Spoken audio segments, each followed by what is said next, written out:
병원 복도는 퀴퀴한 소독약 냄새와 함께 기계음만이 규칙적으로 울려 퍼졌다. 야간 간호사 이수현은 조심스러운 발걸음으로 복도를 걸었다.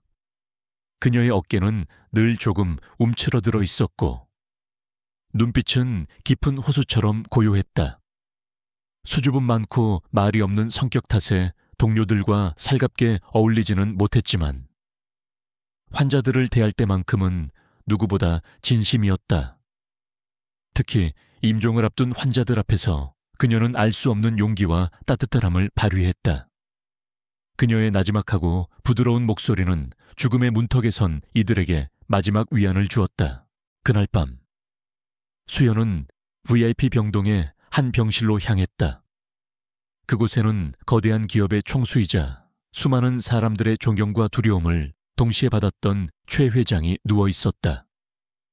그는 한때 세상을 호령했던 권력자였지만 이제는 희미하게 숨만 쉬는 연약한 노인에 불과했다. 그의 병실은 늘 긴장감이 감돌았다.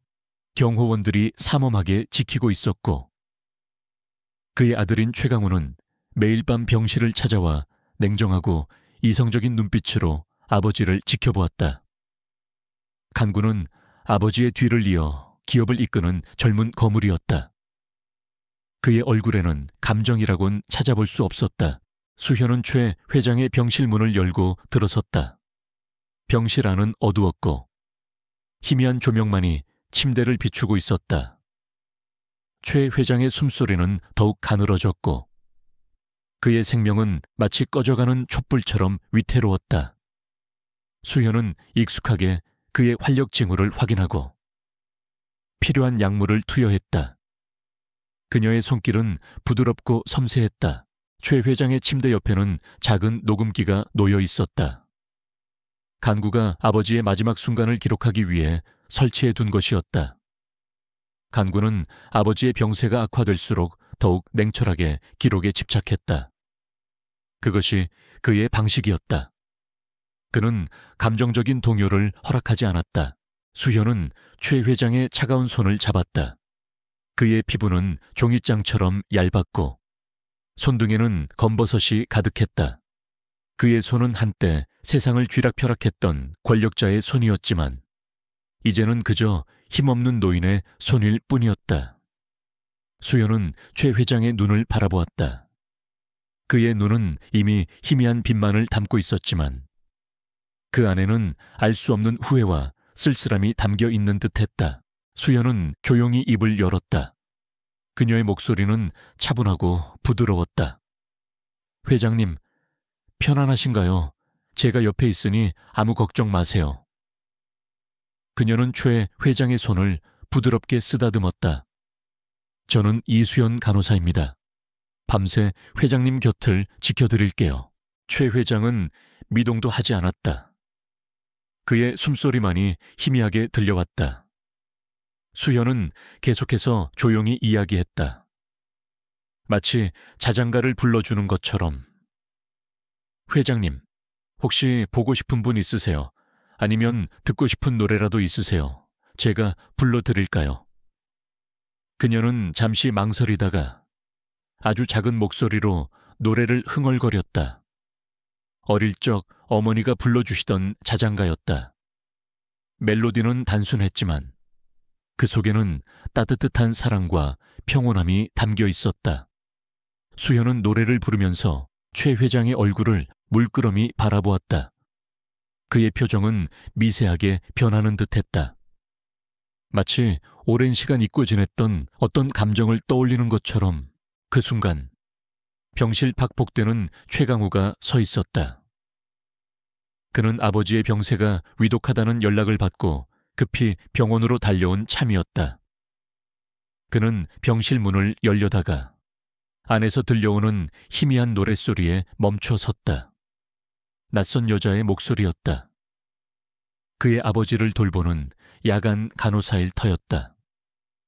간구는 그녀의 목소리에 알 수 없는 이끌림을 느꼈다. 그 목소리는 차갑고 건조했던 그의 마음속 깊은 곳을 건드리는 듯했다. 간구는 문틈으로 병실 안을 들여다보았다. 수연은 침대 옆에 앉아 아버지의 손을 잡고 조용히 노래를 부르고 있었다.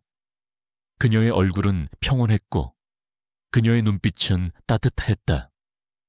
강구는 그런 수연의 모습에 묘한 감정을 느꼈다. 그의 아버지는 늘 세상의 꼭대기에 서 있던 사람이었다.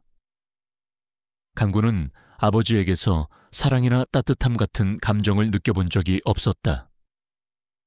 오직 냉철한 이성과 잔혹한 승리만을 배웠을 뿐이었다. 수연의 목소리는 계속해서 홀로그램처럼 강구의 뇌리를 맴돌았다.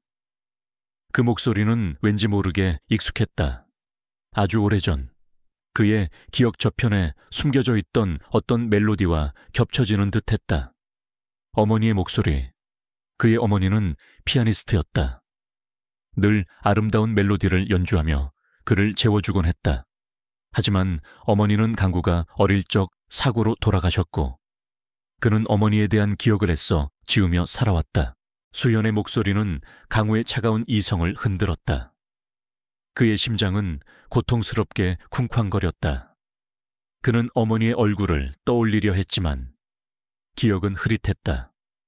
오직 수연의 목소리만이 선명하게 그의 귓가에 울렸다. 새벽이 깊어지자 최 회장의 숨소리는 더욱 가늘어졌다. 수연은 그의 손을 잡고 마지막까지 그에게 속삭였다. 회장님, 고통은 이제 없을 거예요. 편안하게 잠드세요. 모든 것을 내려놓고 평안하세요. 최 회장의 심전도 모니터에 직선이 그어졌다. 그의 심장이 멈췄다. 수연은 최 회장의 손을 놓았다. 그의 얼굴에는 희미한 미소가 번졌다.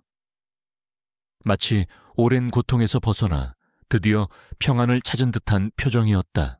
강구는 문 밖에서 아버지의 마지막 순간을 지켜보았다. 그의 눈에는 눈물 한 방울 흐르지 않았다. 그는 슬픔 대신 알 수 없는 공허함을 느꼈다. 그리고 그의 뇌리에는 오직 수연의 목소리만이 맴돌았다.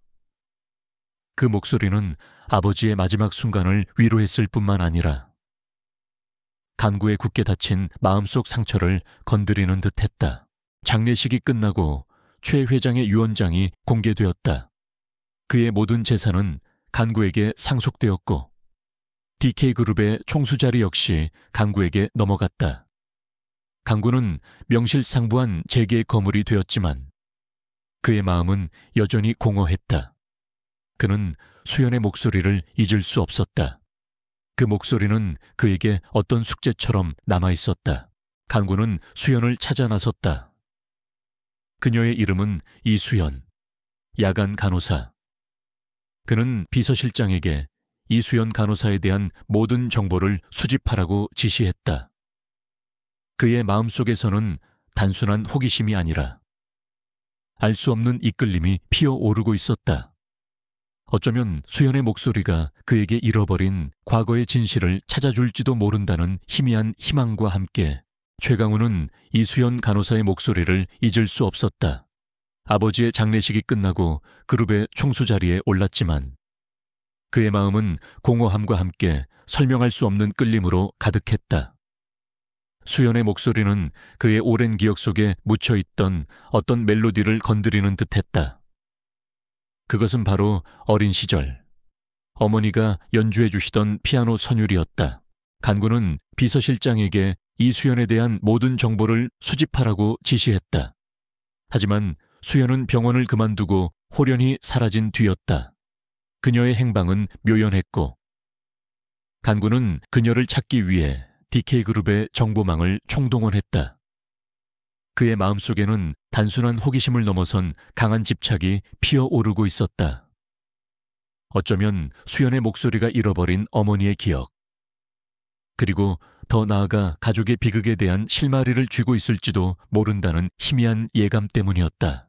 한편 이수연은 병원을 그만두고 작은 골목길에 위치한 허름한 고시원에 숨어 있었다.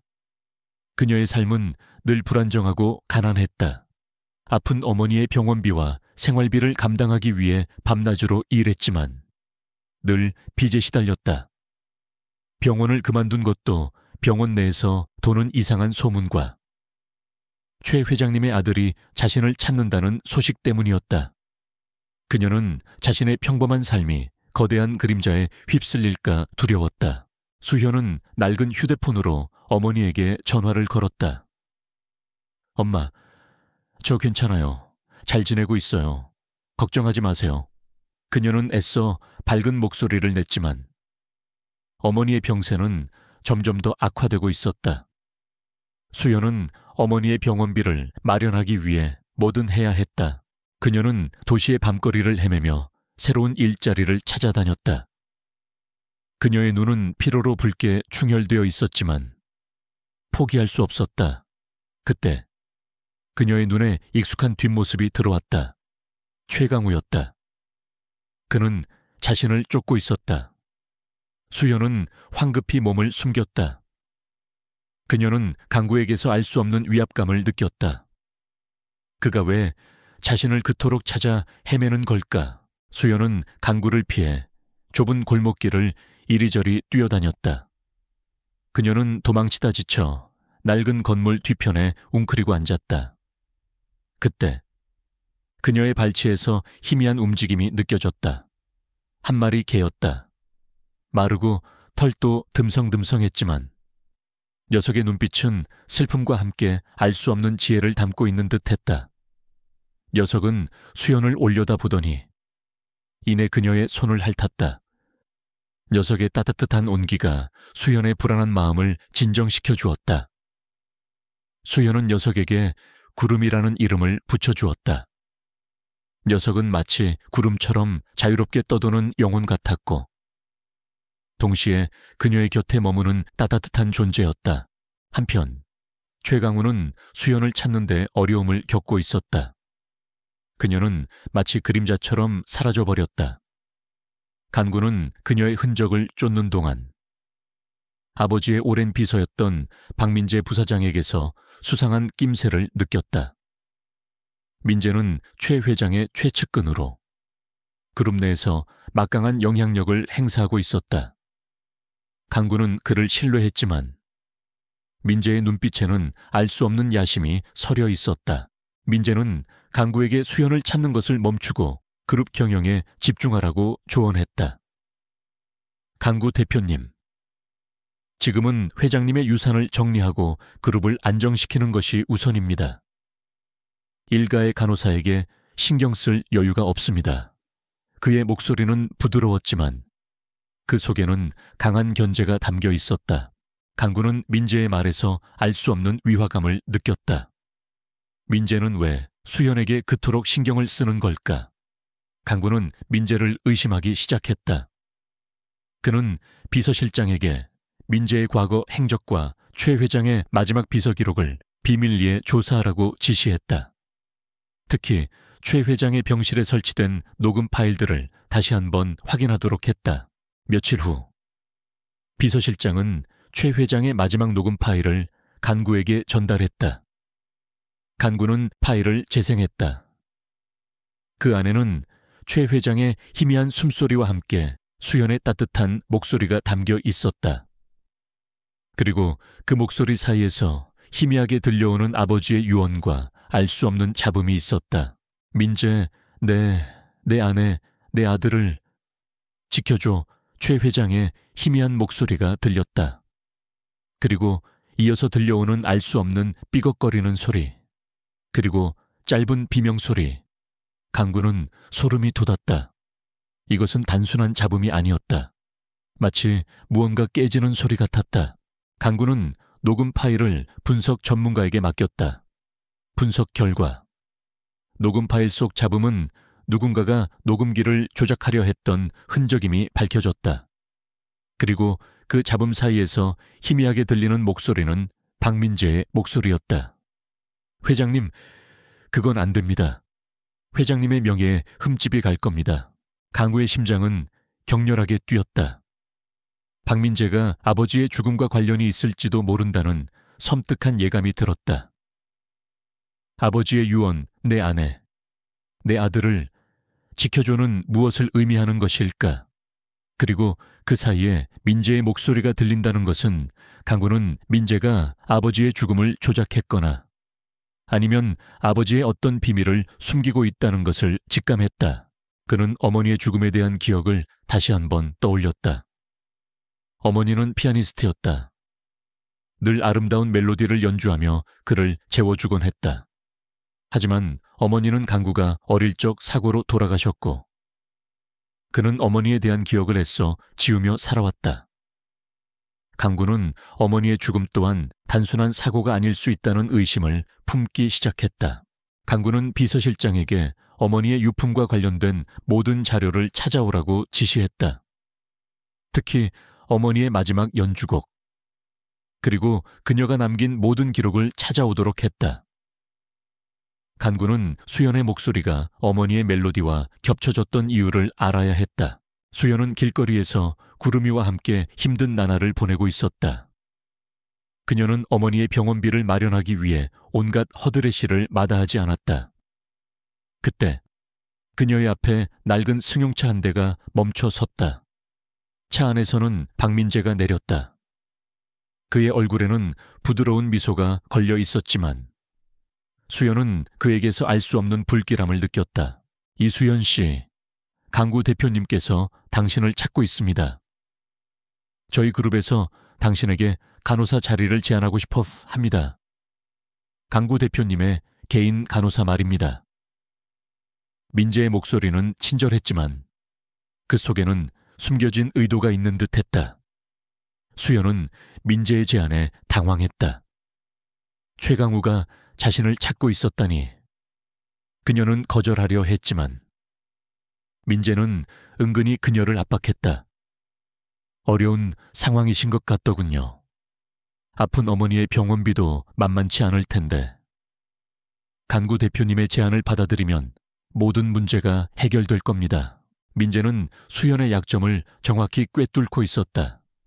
수연은 어머니의 병원비 앞에서 무너질 수밖에 없었다. 그녀는 결국 민재의 제안을 받아들였다. 구름이는 수연의 다리에 몸을 비비며 낑낑거렸다. 마치 민재의 제안이 위험하다는 것을 경고하는 듯했다.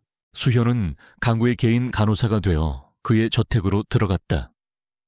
저택은 화려하고 웅장했지만 왠지 모르게 차갑고 쓸쓸해 보였다. 강구는 수현을 보자마자 알 수 없는 감정에 휩싸였다. 그의 마음속에서는 수연의 목소리가 다시 울려 퍼졌다. 잃어버린 어머니의 멜로디와 함께 강구는 수연에게 자신이 불면증에 시달리고 있으며 그녀의 목소리가 자신을 진정시켜준다고 말했다. 그는 수연에게 매일 밤 자신의 옆에서 조용히 이야기를 해달라고 부탁했다. 수연은 망설였지만 결국 그의 부탁을 들어주었다. 그녀는 매일 밤 강우의 침대 옆에 앉아 조용히 이야기를 해주었다. 그녀의 목소리는 강구의 불안한 마음을 진정시켜 주었고 그는 오랜만에 깊은 잠에 빠져들었다. 하지만 수연은 알 수 없는 불안감을 느꼈다. 민재의 수상한 태도, 그리고 강구가 자신에게서 무엇인가를 찾으려 한다는 느낌. 이 모든 것이 그녀의 마음을 흔들었다. 구름이는 수연의 옆을 맴돌며 그녀의 불안한 감정을 감지하는 듯했다. 이 거대한 저택 안에서 수연은 자신도 모르는 사이에 거대한 음모의 소용돌이 속으로 휘말려 들어가고 있었다. 최강우의 저택에서 개인 간호사로 일하게 된 이수연은 겉으로는 안정된 삶을 얻은 듯 보였다. 아픈 어머니의 병원비도 해결되었고 더 이상 길거리를 헤맬 필요도 없었다. 하지만 그녀의 마음속에는 알 수 없는 불안감과 혼란이 가득했다. 박민재 부사장의 수상한 태도, 그리고 강구가 그녀의 목소리에서 무엇인가를 찾으려 한다는 느낌이 그녀를 계속 불편하게 만들었다. 구름이는 수연의 곁을 맴돌며 그녀의 불안한 감정을 감지하는 듯 낑낑거리며 다가왔다. 수연은 매일 밤 강구의 침대 옆에 앉아 조용히 이야기를 해주었다. 그녀의 나지막하고 부드러운 목소리는 강구의 불면증을 치유하는 듯했다. 강구는 수연의 목소리를 들으며 오랜만에 깊은 잠에 빠져들었다. 그리고 잠이 든 강구는 억눌렸던 어린 시절의 기억들을 떠올리기 시작했다. 흐릿하지만 생생한 이미지들이 그의 뇌리를 스쳤다. 어린 시절의 강구, 그리고 피아노를 치는 아름다운 어머니의 모습. 어머니의 손가락은 건반 위를 유려하게 움직였고 아름다운 멜로디가 저택을 가득 채웠다. 강구는 잠결에 어머니의 멜로디를 흥얼거렸다. 수연은 강구의 곁에서 그가 중얼거리는 멜로디를 들으며 알 수 없는 감정을 느꼈다. 그 멜로디는 왠지 모르게 익숙했다. 마치 오래전 자신이 들었던 노래 같았다. 강구는 수연의 목소리와 어머니의 멜로디 사이에 연결고리를 찾기 시작했다. 그는 어머니의 유품을 찾기 위해 저택 안을 뒤지기 시작했다. 하지만 어머니의 물건들은 대부분 최 회장의 지시로 처분되었거나 흔적도 없이 사라진 뒤였다. 강구는 박민재 부사장이 최 회장의 유품 정리를 주도했다는 것을 떠올리고 그를 의심했다. 강구는 수연에게 자신이 어릴 적 어머니가 연주했던 피아노 곡을 기억하려 노력하고 있다고 말했다. 수연은 강구의 이야기를 들으며 알 수 없는 이끌림을 느꼈다. 그녀는 자신이 어릴 적 우연히 들었던 멜로디와 강구의 어머니가 연주했던 곡이 같을 수도 있다는 생각을 했다. 수연은 강구에게 자신이 어릴 적 잠깐 피아노를 배웠고 그때 들었던 곡 중 하나가 강구가 묘사하는 멜로디와 비슷하다는 이야기를 했다. 강구의 눈이 빛났다. 그 멜로디를 기억하니 혹시 악보라도 기억하는 게 있니? 수연은 고개를 끄덕였다. 정확히는 아니지만 멜로디는 기억해요. 아주 아름다운 곡이었어요. 어릴 적 제가 지내던 보육원에서 우연히 들었어요. 강구는 수연과 함께 어머니의 옛방을 찾아갔다. 그곳은 이제 창고처럼 변해 있었고 먼지가 가득했다. 방 한쪽 구석에는 낡은 피아노 한 대가 놓여 있었다. 피아노 건반은 누렇게 변했고 먼지가 쌓여 있었다. 강구는 피아노 뚜껑을 열었다. 그리고는 수연에게 어머니가 연주했던 곡을 기억나는 대로 연주해달라고 부탁했다. 수연은 망설이다가 조심스럽게 건반에 손을 얹었다. 그녀의 손가락은 부드럽게 건반 위를 움직였고 희미하지만 아름다운 멜로디가 흘러나왔다. 강구는 눈을 감았다. 그의 머릿속에서는 어머니의 얼굴과 함께 어린 시절의 기억들이 파노라마처럼 스쳐 지나갔다. 어머니의 따뜻한 손길, 그녀의 부드러운 미소, 그리고 피아노 소리. 그때 강구의 머릿속에 끔찍한 기억 하나가 섬광처럼 스쳐 지나갔다. 어머니의 피아노 소리가 갑자기 멈췄다. 그리고 들려오는 비명소리, 쿵 하는 둔탁한 소리와 함께 유리 깨지는 소리, 그리고 어둠 속에 서 있는 한 남자. 남자의 얼굴은 흐릿했지만 그의 눈빛은 차갑고 잔인했다. 그날 밤 어머니는 사고가 아니라 살해당했던 것이다. 강구는 쏘스라치게 놀라 눈을 떴다. 그의 얼굴은 창백했고 온몸은 식은땀으로 축축했다. 수연은 놀라 강구를 바라보았다. 강구 씨, 괜찮으세요? 어머니는 사고가 아니었어. 그 남자가 어머니를 죽였어. 강우의 목소리는 격렬하게 떨렸다. 수연은 강구를 부축하며 그를 진정시켰다. 구름이가 피아노 아래에서 낑낑거리며 수연의 다리에 몸을 비볐다. 마치 모든 것을 알고 있다는 듯 했다. 강구는 어머니의 죽음에 대한 진실을 파헤치기로 결심했다. 그는 어머니의 모든 유품을 다시 찾아보기 시작했다. 그는 어머니의 유품 중에서 낡은 보석함 하나를 발견했다. 보석함 안에는 어머니의 웨딩링과 함께 낡은 편지 한 통이 들어있었다. 편지에는 어머니의 필체로 이렇게 쓰여 있었다. 강구야, 만약 엄마에게 무슨 일이 생긴다면 이 편지를 열어봐. 그리고 아빠의 서재, 숨겨진 벽장 안에 있는 비상금고를 찾아봐 그 안에 모든 진실이 담겨 있어 강구는 편지를 읽고 충격에 휩싸였다. 어머니는 자신의 죽음이 사고가 아님을 예감하고 있었던 것이다. 그리고 최 회장에게도 숨겨진 비밀이 있었다는 것을 암시했다. 강구는 즉시 아버지의 서재로 향했다. 서재 한쪽 벽에는 고풍스러운 책장이 놓여 있었다. 강구는 책장 뒤편을 더듬었다. 그리고 마침내 숨겨진 벽장을 발견했다. 벽장 안에는 낡은 금고가 있었다. 금고는 비밀번호로 잠겨 있었다. 강구는 어머니의 생일, 결혼기념일 등 모든 가능한 숫자를 조합했지만 금고는 열리지 않았다. 그때 수연이 피아노 아래에 놓여있던 낡은 악보집을 발견했다. 악보집 안에는 어머니가 직접 작곡한 미완성 악보가 들어있었다. 악보의 마지막 페이지에는 희미하게 숫자들이 적혀 있었다.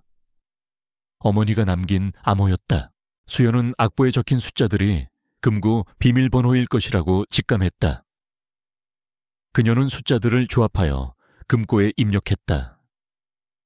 삑 하는 소리와 함께 금고 문이 열렸다. 금고 안에는 2개의 USB와 낡은 서류 뭉치가 들어있었다. 강구는 떨리는 손으로 USB를 꺼내 자신의 노트북에 연결했다. USB 안에는 충격적인 내용이 담겨 있었다. 최 회장이 지난 수십 년간 저질러온 불법적인 자금 세탁, 뇌물 수수, 그리고 권력을 이용한 비리 내역들이 상세하게 기록되어 있었다.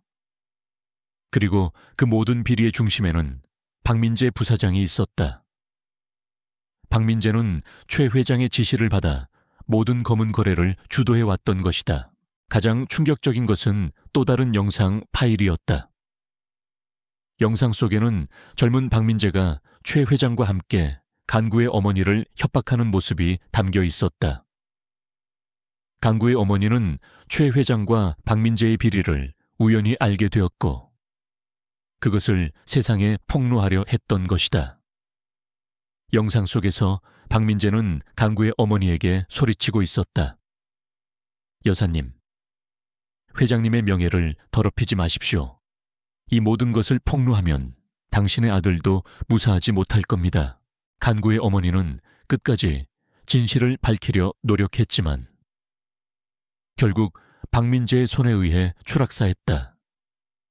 영상 마지막에는 박민재가 강구의 어머니를 난간에서 밀어 떨어뜨리는 끔찍한 장면이 담겨 있었다. 강구는 오열했다. 어머니는 사고가 아니라 박민재에 의해 살해당했던 것이다. 그리고 아버지 최 회장은 그 모든 것을 알고도 묵인했다. 심지어 박민재에게 범죄를 은폐하도록 지시했던 것이다. 수연은 강구를 끌어안았다. 그녀의 눈에서도 눈물이 흘러내렸다. 그녀는 강구의 어머니의 죽음이 얼마나 끔찍했는지, 그리고 강구가 얼마나 큰 고통을 겪었을지 짐작조차 할 수 없었다. 그때 또 다른 USB 안에서 놀라운 사실이 밝혀졌다.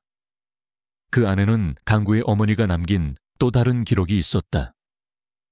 그녀는 자신의 죽음이 사고로 위장될 경우를 대비하여 모든 증거를 남겨두었다. 그리고 그 증거들 중에는 최 회장이 자신에게 맡겼던 한 소녀의 사진이 있었다. 낡은 사진 속에는 어린 수연의 모습이 담겨 있었다. 그리고 사진 뒤편에는 이수연, 잘 부탁한다는 글씨가 쓰여 있었다. 수연은 사진을 보고 경악했다. 자신이 어릴 적 보육원에서 우연히 들었던 피아노 멜로디가 강구의 어머니의 곡이었던 이유, 그리고 자신이 최 회장의 임종을 지켰던 이유, 모든 것이 연결되기 시작했다. 수연의 부모님은 최 회장의 운전기사와 가정부였다. 그녀의 부모님은 최 회장의 명령으로 중요한 서류를 전달하는 과정에서 사고를 당해 돌아가셨고, 최 회장은 그들의 죽음에 대한 죄책감 때문에 어린 수연을 비밀리에 보육원에 후원하며 돌봐왔던 것이다. 그리고 최 회장은 자신의 죽음을 예감하고 수연에게 자신의 마지막 비밀을 맡기려 했던 것이다. 구름이가 수연의 발치에 앉아 그녀를 올려다보았다. 녀석의 눈빛은 마치 나는 이 모든 것을 알고 있었어 라고 말하는 듯 했다. 구름이는 강구의 어머니가 키우던 개였다. 어머니가 죽은 후 구름이는 주인의 죽음에 대한 슬픔과 진실을 품고 병원 주변을 맴돌았던 것이다. 녀석은 수연의 목소리에서 죽은 주인의 멜로디를 들었고 수연에게서 주인의 마지막 온기를 느꼈던 것이다.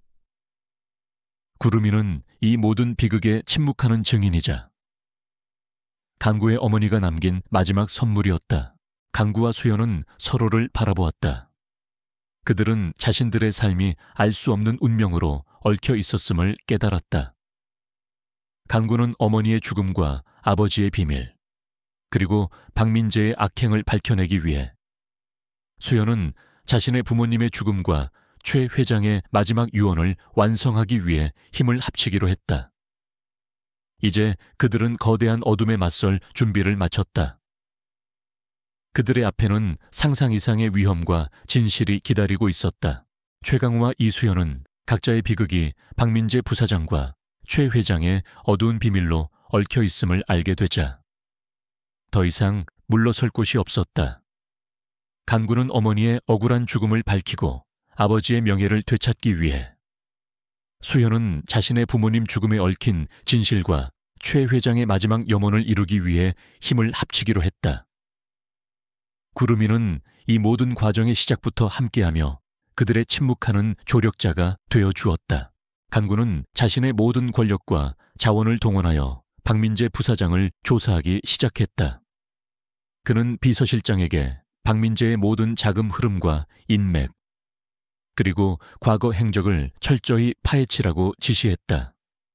수연의 부모님 사망사고 기록, 최 회장의 비밀 장부, 그리고 간구 어머니의 유품에서 발견된 USB까지 모든 증거들을 분석하며 박민재의 거대한 음모를 파악해 나갔다.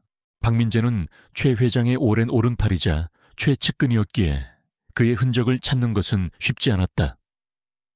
그는 모든 거래를 은밀하게 진행했고 자신에게 불리한 증거들을 교묘하게 은폐해왔다. 하지만 간구는 포기하지 않았다. 그는 박민재가 최 회장의 모든 불법적인 거래를 총괄했으며 그 과정에서 자신만의 비자금을 조성하고 있었다는 사실을 알아냈다. 특히 최 회장이 치매를 앓기 시작하면서 박민재가 그의 명의를 도용하여 불법적인 거래를 확장하고 있었다는 증거들을 포착했다.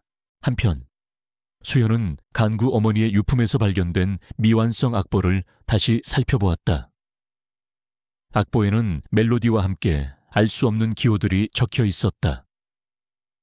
수연은 이 기호들이 어떤 의미를 담고 있을 것이라고 직감했다. 그녀는 악보를 어릴 적 피아노 선생님에게 가져가 보여주었다. 선생님은 악보를 살펴보더니 놀라운 사실을 알려주었다. 이 곡은 구 이선우 여사님의 미발표 곡이 맞구나. 그런데 이 기호들은 이건 암호 같은데 왠지 오래전 보았던 서류에 비슷한 기호가 있었던 것 같은데. 선생님은 수연의 부모님과 과거 최 회장 집안의 관계를 알고 있는 유일한 외부인이었다. 그녀는 수연의 부모님이 돌아가시기 전 최 회장의 서재에서 중요한 서류를 옮기는 일을 했었다는 것을 기억해냈다. 그리고 그 서류 중 하나에 악보의 기호와 비슷한 표식이 있었다고 덧붙였다. 수현은 간구에게 이 사실을 알렸다. 간구는 즉시 아버지의 서재로 향했다. 서재는 이미 간구 어머니의 유품을 찾을 때 한 번 뒤졌던 곳이었지만 간구는 다시 한번 꼼꼼히 살펴보았다. 그는 책장 뒤 숨겨진 금고가 있던 벽장을 다시 확인했다. 벽장 안쪽 벽에 희미하게 새겨진 문양이 보였다. 그것은 악보의 기호와 정확히 일치했다. 간구는 벽면을 조심스럽게 살펴보았다. 그리고 벽 안쪽에 숨겨진 작은 공간을 발견했다. 공간 안에는 낡은 비디오 테이프 1개가 들어있었다. 비디오 테이프는 오래되어 먼지가 쌓여 있었지만 왠지 모르게 중요한 증거일 것 같다는 예감이 들었다. 강구는 비디오 테이프를 재생할 수 있는 오래된 VCR 플레이어를 찾아냈다. 떨리는 손으로 비디오 테이프를 넣고 재생 버튼을 눌렀다. 화면에는 최 회장의 젊은 시절 모습이 나타났다. 그리고 그의 옆에는 젊은 박민재가 서 있었다. 그들은 은밀하게 대화하고 있었다. 회장님, 이 재단은 안전한가요? 절대 들켜서는 안 됩니다. 박민재의 목소리가 들렸다. 걱정 마라. 민재야, 이 재단은 아무도 모르게 우리의 검은 돈을 세탁할 수 있는 완벽한 장치다. 모든 것은 서류상으로는 합법적으로 보일 테니 아무도 의심하지 않을 것이다. 최 회장의 목소리가 이어졌다. 영상 속에는 최 회장이 미래복지재단이라는 이름의 자선재단을 설립하여 비자금을 조성하고 돈 세탁을 해왔다는 내용이 담겨 있었다. 그리고 박민재가 이 모든 불법적인 거래를 총괄하고 있었다. 충격적인 것은 영상 중간에 간구의 어머니가 등장한다는 점이었다. 그녀는 우연히 이 비디오 테이프를 발견하고 진실을 알게 되었던 것이다. 영상 속에서 간구의 어머니는 최 회장에게 강하게 항의했다. 여보, 대체 무슨 짓을 하신 거예요? 이 재단은 불법적인 돈을 세탁하는 곳이잖아요. 이런 식으로 돈을 벌면 안 돼요. 최 회장은 간구 어머니에게 이 사실을 발설하지 말라고 협박했다. 그러나 간구 어머니는 굴하지 않고 이 모든 비리를 세상에 폭로하려 했던 것이다. 그리고 그 때문에 박민재의 손에 의해 죽임을 당했다는 것이 명백해졌다. 강우의 눈에서는 분노의 눈물이 흘러내렸다. 아버지가 이런 끔찍한 일을 저질렀다니. 그리고 자신이 가장 신뢰했던 박민재가 그 모든 범죄의 공범이자 어머니를 살해한 주범이었다니. 그는 주먹을 꽉 쥐었다. 어머니의 억울한 죽음과 아버지의 검은 비밀을 세상에 밝히고 박민재에게 합당한 대가를 치르게 할 것이라고 다짐했다. 그때 구름이가 강우의 발치에 앉아 그를 올려다보았다. 녀석은 낑낑거리며 그의 손을 핥았다. 구름이는 강구 어머니가 키우던 개였다. 어머니가 살해당한 날 밤 구름이는 이 모든 것을 지켜보았고 어머니의 마지막 유언을 들었을 것이다. 녀석은 어머니의 죽음에 대한 진실을 품고 간구의 곁을 맴돌며 그를 안내했던 것이다. 수연은 간구를 끌어안았다. 그녀의 눈에서도 눈물이 흘러내렸다. 그녀는 간구의 아픔을 함께 나누었다.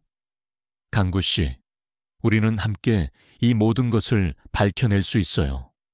어머니의 억울함을 풀고 회장님의 마지막 염원도 이루어드려야 해요. 구름이는 갑자기 짖기 시작했다. 녀석은 서재 문 쪽을 향해 으르렁거렸다. 간구와 수연은 동시에 문 쪽을 바라보았다. 그때 문 밖에서 희미한 발소리가 들려왔다. 박민재였다. 그는 자신들의 비밀이 위협받고 있음을 감지하고 이 모든 것을 확인하기 위해 이곳까지 온 것이었다. 강구 대표님 거기 계셨군요. 제가 찾고 있었습니다. 박민재의 목소리는 부드러웠지만 그 속에는 알 수 없는 경계심이 담겨 있었다. 강구는 즉시 비디오 테이프와 USB를 숨겼다. 그는 수연에게 눈짓으로 조용히 있으라고 지시했다. 박민재는 서재 안으로 들어섰다.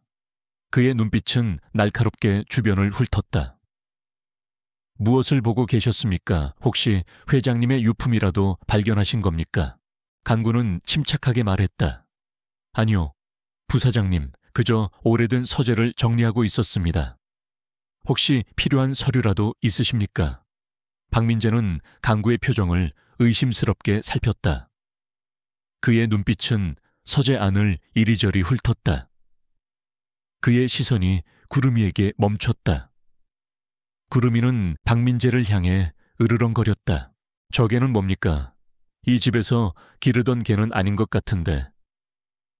박민재가 의심스러운 목소리로 물었다. 며칠 전부터 저를 따라다니더군요. 불쌍해서 잠시 데리고 있습니다. 간구는 태연하게 대답했다. 박민재는 구름이를 노려보았다.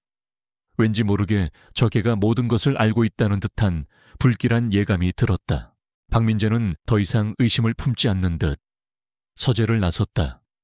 하지만 그의 표정에는 여전히 알 수 없는 불안감이 깃들어 있었다. 간구와 수연은 박민재가 완전히 사라질 때까지 숨을 죽였다. 이제 더 이상 지체할 시간이 없어요. 박민재는 우리가 이 모든 것을 알고 있다는 것을 눈치채기 시작했어요. 그가 먼저 움직이기 전에 우리가 선수를 쳐야 해요. 수연이 말했다. 간구는 고개를 끄덕였다. 내일 오전 그룹 이사회를 소집할 겁니다. 그곳에서 모든 진실을 폭로할 겁니다. 박민재가 가장 빛나는 순간, 그를 가장 높은 곳에서 추락시킬 겁니다. 구름이는 강우의 발치에 앉아 그의 결의를 응원하는 듯 꼬리를 흔들었다. 이제 마지막 대결만이 남아있었다. 그들은 박민재의 거대한 음모를 세상에 밝히고 어머니의 억울함을 풀고 최 회장의 마지막 염원을 이루어줄 것이었다. 그들의 앞에는 상상 이상의 위험이 기다리고 있었지만 그들은 결코 물러서지 않을 것이었다. 최강우는 박민재와의 마지막 대결을 앞두고 긴장감에 휩싸였다. 이사회는 단순한 회의가 아니었다. 그것은 어머니의 억울한 죽음, 아버지의 숨겨진 비리, 그리고 박민재의 추악한 야심이 한꺼번에 폭로될 전쟁터였다. 이수연은 강우의 옆에서 묵묵히 그를 지지했다. 그녀의 존재는 강구에게 가장 큰 힘이 되었다. 구름이는 두 사람의 발치에 앉아 이 모든 긴장감을 감지하는 듯 조용히 숨을 쉬고 있었다. 다음 날 아침, DK그룹 본사 대회의실은 차가운 침묵 속에 잠겨 있었다. 이사회 멤버들은 각자의 자리에 앉아 긴장된 표정으로 간구를 기다리고 있었다. 그들 중 상당수는 최 회장의 오랜 측근이었고 박민재의 영향력 아래에 있었다.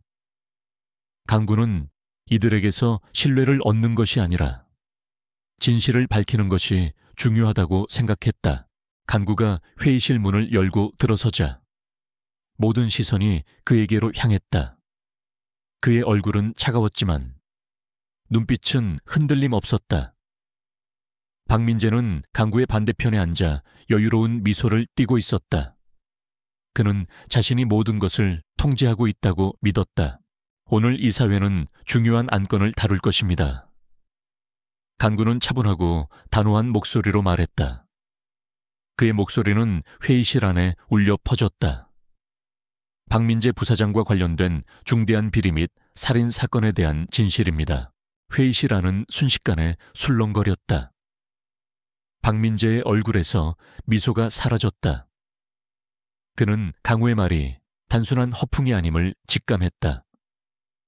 강구 대표님, 지금 무슨 말씀을 하시는 겁니까? 이건 명백한 명예훼손입니다. 그는 소리쳤지만 그의 목소리는 이미 흔들리고 있었다. 간구는 박민재의 말을 무시하고 준비해온 증거들을 스크린에 띄웠다. 아버지의 서재에서 발견된 비디오 테이프 영상이 재생되었다. 화면 속에는 젊은 박민재가 최 회장과 함께 비자금 조성 및 돈 세탁을 논의하는 장면, 그리고 간구 어머니를 협박하고 결국 살해하는 끔찍한 장면까지 담겨 있었다. 회의실 안은 충격과 경악으로 가득 찼다. 이사들은 비디오 테이프의 충격적인 내용에 입을 다물지 못했다. 박민재는 자신이 모든 것을 통제할 수 있다고 믿었지만 이 비디오 테이프는 그의 예상 밖의 일이었다. 그의 얼굴은 하얗게 질렸고 그의 눈은 공포에 질려 흔들렸다. 이건 조작된 영상이야. 강구 네가 날 모함하려는 거야. 그는 발악했지만 그의 목소리는 더 이상 설득력이 없었다. 간구는 이어 수연의 부모님 사망 사고 기록, 최 회장의 비밀 장부, 그리고 강구 어머니의 미완성 악보에서 발견된 암호들까지 모든 증거들을 제시했다. 그는 최 회장이 박민재의 비리를 알고도 묵인했으며 심지어 그의 지시 아래 비자금 조성에 가담했다는 사실을 폭로했다. 그리고 최 회장이 자신의 죽음을 예감하고 수연에게 마지막 진실을 맡기려 했음을 밝혔다. 이수연 간호사는 이 모든 진실의 열쇠입니다. 그녀의 부모님은 회장님의 명령으로 중요한 서류를 옮기던 중 박민재의 방해로 사고를 당해 돌아가셨고 어린 이수연은 그 모든 것을 목격했습니다. 그리고 그녀의 목소리는 제 어머니의 마지막 멜로디와 연결되어 저에게 잊혀진 기억을 되찾게 해주었습니다. 강구의 목소리는 차분했지만 그 속에는 진실을 향한 강한 의지가 담겨 있었다. 박민재는 궁지에 몰리자 마지막 발악을 했다. 그는 의자를 박차고 일어나 강구에게 달려들었다. 이 빌어먹을 자식 네가 감히 내 모든 것을 빼앗으려 해. 그는 강구의 목을 조르려 했지만 강구는 그의 공격을 피하고 그를 제압했다. 그 순간 회의실 문이 활짝 열리고 박민재의 부하들이 안으로 들이닥쳤다. 그들은 몽둥이와 흉기를 들고 있었다. 회의실 안은 순식간에 아수라장이 되었다. 이사들은 공포에 질려 테이블 밑으로 숨거나 도망치려 했다. 박민재는 부하들에게 강구를 잡으라고 소리쳤다. 어서 저 자식을 처리하고 모든 증거를 없애버려. 강구는 혼자서 그들을 상대하기 어려웠다. 그는 비디오 테이프가 담긴 USB를 품에 안고 뒷걸음질 쳤다. 그때 수연이 강구의 옆으로 다가왔다. 그녀의 얼굴은 창백했지만 눈빛은 결연했다. 강구 씨, 제가 도와드릴게요. 수연은 강구를 자신의 뒤로 숨기며 박민재의 부하들에게 맞섰다. 그녀는 간호사로서의 지식과 순발력을 이용해 남자들의 공격을 피하고 그들을 유인했다. 그 순간 구름이가 회의실 문을 박차고 들어섰다. 녀석은 박민재의 부하들을 향해 맹렬히 짖으며 달려들었다. 녀석은 남자들의 다리를 물어뜯고 그들의 발을 엉키게 만들었다. 구름이의 맹렬한 공격에 남자들은 당황하며 휘청거렸다. 녀석은 마치 강구 어머니의 마지막 복수를 해주는 듯 눈에서 불꽃을 뿜어냈다. 강구는 구름이와 수연이 시간을 버는 동안 이사회 멤버들에게 소리쳤다. 이사님들, 이 모든 것을 보셨습니다. 박민재는 살인자이자 사기꾼입니다. 그를 막아야 합니다. 이사들은 처음에는 두려움에 떨었지만 강구의 단호한 목소리와 박민재의 잔혹한 행동을 보고 점차 용기를 얻었다. 몇몇 이사들은 의자를 던져 박민재의 부하들을 막으려 했다. 그때 민재의 부하 중 한 명이 수연에게 달려들어 USB를 빼앗으려 했다. 수연은 USB를 품에 꼭 안고 필사적으로 저항했다. 하지만 남자의 힘은 너무나 강했다. 남자는 수연을 바닥에 내동댕이 쳤고 USB는 그녀의 손에서 떨어져 나갔다. 내놔, 그 빌어먹을 증거를 내놔. 남자가 USB를 향해 손을 뻗었다. 그 순간 구름이가 남자의 팔을 물어뜯었다. 남자는 고통의 비명을 지르며 팔을 놓쳤다. 구름이는 USB를 물고 강구에게로 달려갔다. 녀석은 USB를 강구의 발치에 내려놓고 으르렁거렸다. 박민재는 분노에 눈이 멀었다. 그는 구름이를 향해 달려들었다. 이 빌어먹을 개새끼, 감히 내 앞길을 막아. 강구는 박민재의 공격을 막아섰다. 그때 회의실 문이 활짝 열리고 경찰들이 들이닥쳤다. 이정호 전직 경찰관이 그들을 이끌고 있었다. 그는 이미 모든 것을 파악하고 있었다. 박민재 당신을 살인, 사기, 횡령, 증거인멸 등 모든 혐의로 체포합니다. 정호의 목소리가 회의실 안에 울려 퍼졌다.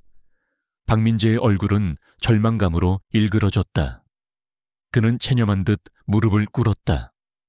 그의 부하들 역시 모두 제압되었다. 간구는 쓰러져 있는 수연에게 다가가 그녀를 부축했다. 수연 씨, 괜찮아요. 수연은 고개를 끄덕였다. 그녀의 얼굴에는 안도의 미소가 번졌다. 구름이는 수연의 옆에 앉아 그녀의 얼굴을 핥았다. 녀석의 따뜻한 온기가 수연의 마음을 위로해 주었다. 박민재는 경찰에 연행되면서 강구를 향해 이를 갈았다. 최강우, 네가 날 이렇게 만들었어. 내가 널 가만두지 않을 거야. 강구는 박민재의 비열한 협박에도 흔들리지 않았다. 그는 오직 어머니의 억울함과 아버지의 진실, 그리고 수연의 용기에 감사할 뿐이었다. 이사회 멤버들은 충격과 함께 혼란스러워했다.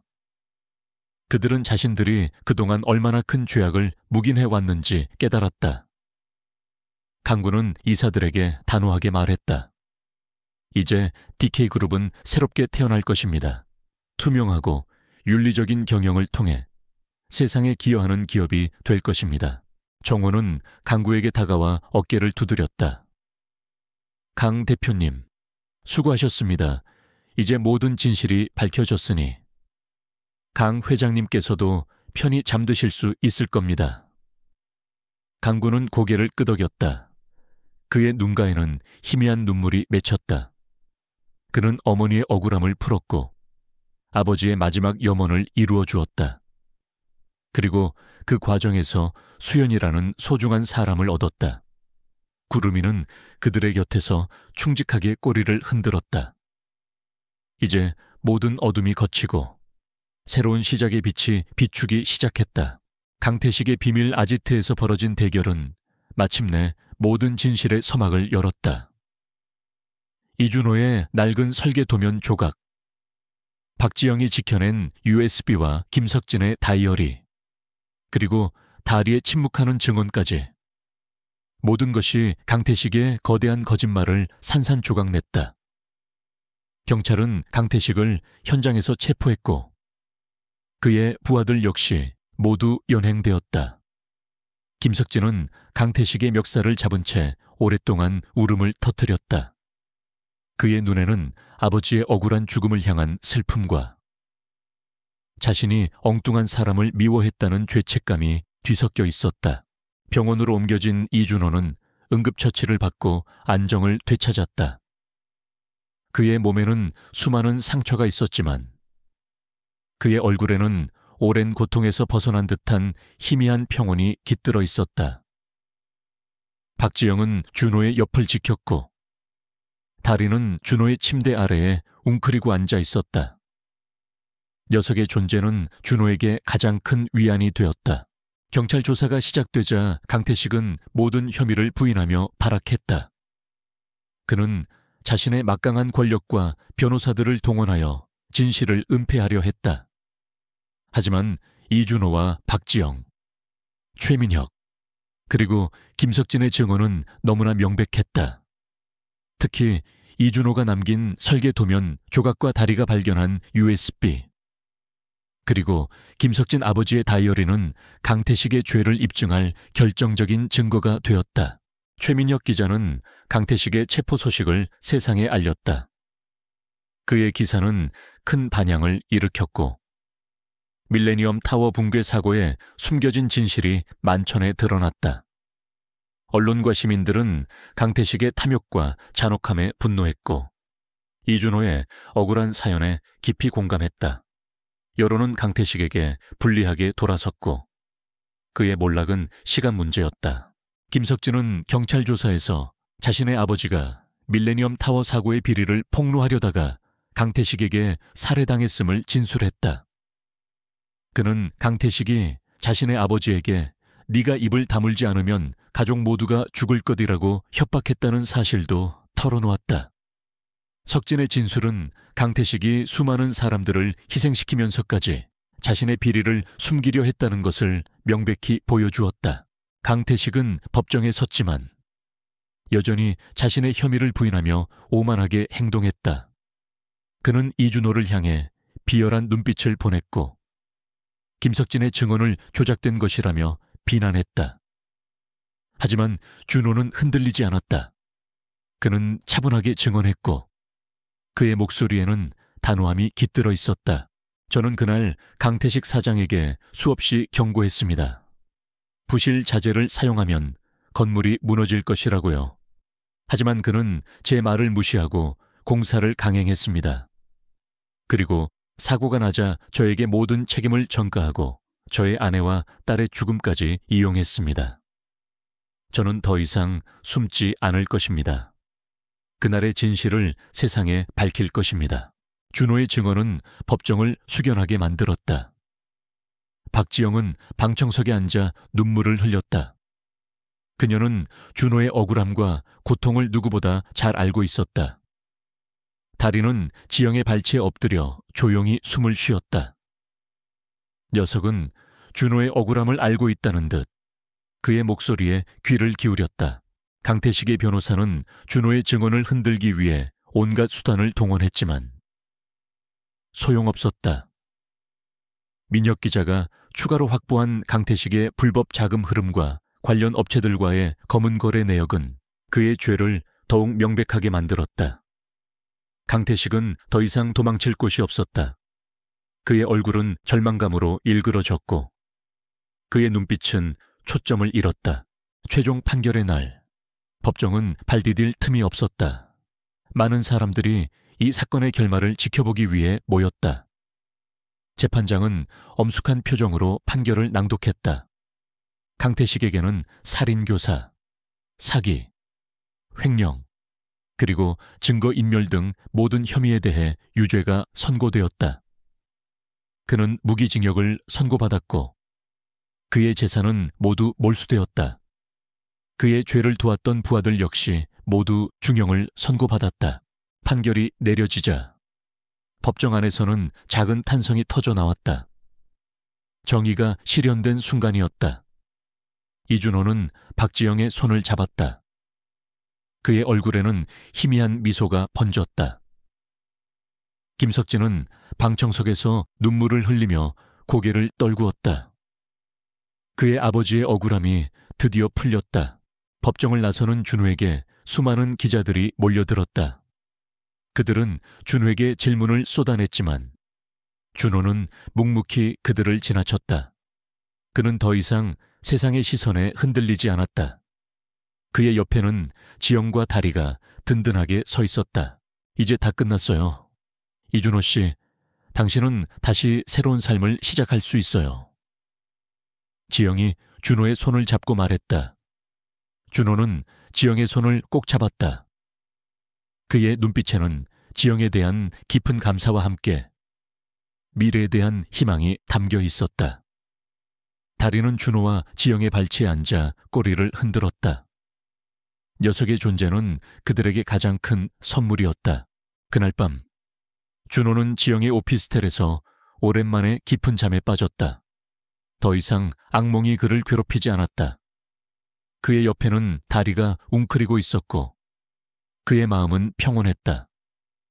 그는 자신이 잃었던 모든 것을 되찾을 수 없을지라도 최소한 진실을 밝히고 자신의 억울함을 풀었다는 사실에 안도했다. 그리고 그에게는 지영과 다리라는 새로운 가족이 생겼다.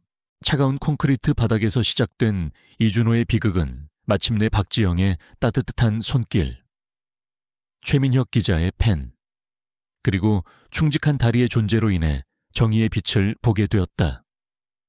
강태식의 몰락과 함께 이준호의 억울함은 풀렸고 그의 삶은 새로운 건축을 향한 희망으로 다시 설계되기 시작했다.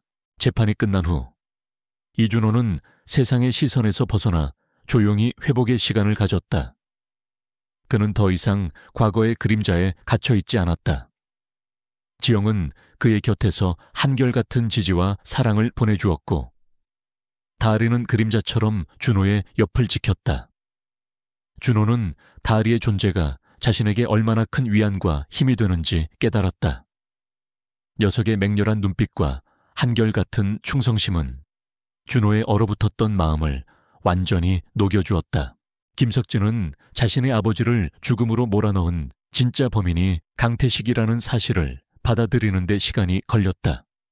그는 준호에게 진심으로 사과했고 준호는 석진의 진심을 받아들였다. 석진은 아버지의 억울함을 풀기 위해 강태식의 재판에서 결정적인 증언을 했고 그 후 자신의 삶을 반성하며 새로운 길을 모색하기 시작했다. 그는 이준호의 도움으로 새로운 삶을 살아갈 용기를 얻었다. 준호는 건축가로서의 재능을 다시 한번 펼치기로 결심했다. 하지만 이번에는 돈과 명예가 아닌 사람들의 안전과 행복을 위한 건축을 하고 싶었다. 그는 지영과 민혁의 도움을 받아 새로운 프로젝트를 시작했다. 그것은 바로 서울 외곽의 낡은 동네에 노숙자들을 위한 자립형 주거시설과 지역 주민을 위한 커뮤니티 센터를 짓는 프로젝트였다. 이준호 씨, 당신이 설계하는 건물은 단순한 건물이 아닐 거예요. 희망을 짓는 건물이 될 겁니다. 지영은 준호에게 따뜻하게 말했다.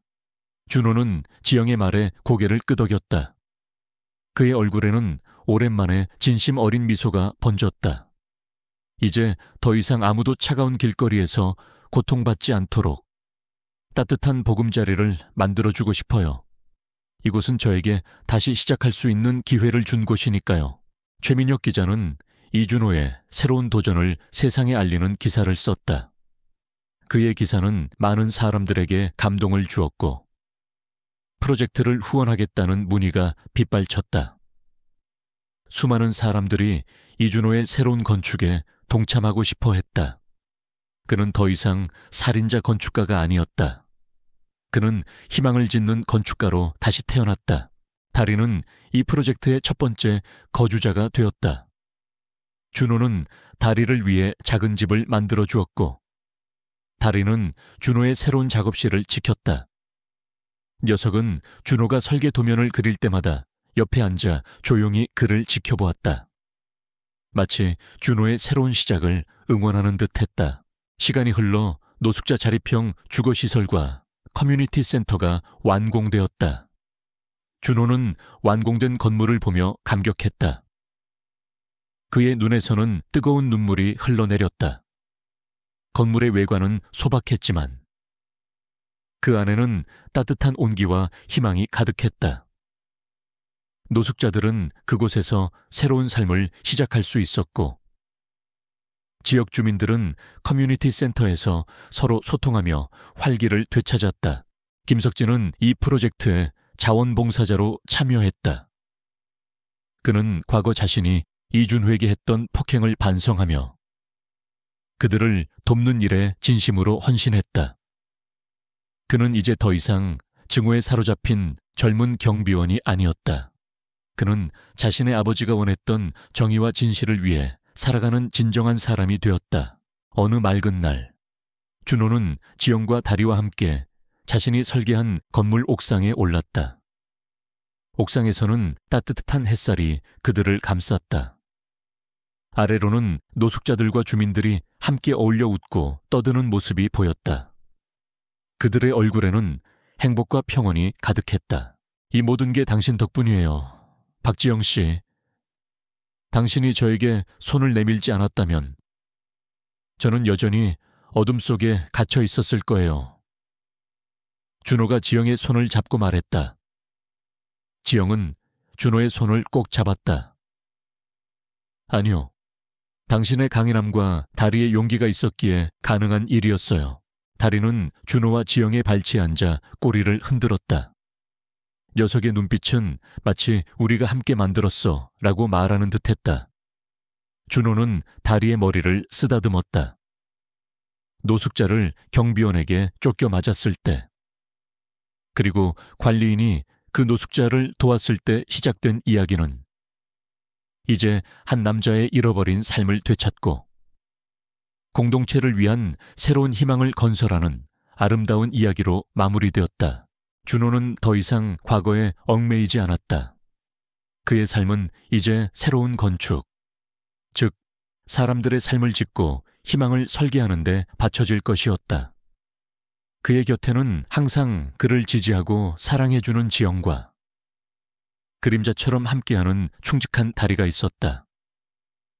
그들의 이야기는 절망 속에서 피어난 희망의 증거이자 인간적인 연대와 정의의 승리를 보여주는 감동적인 기록으로 남을 것이다.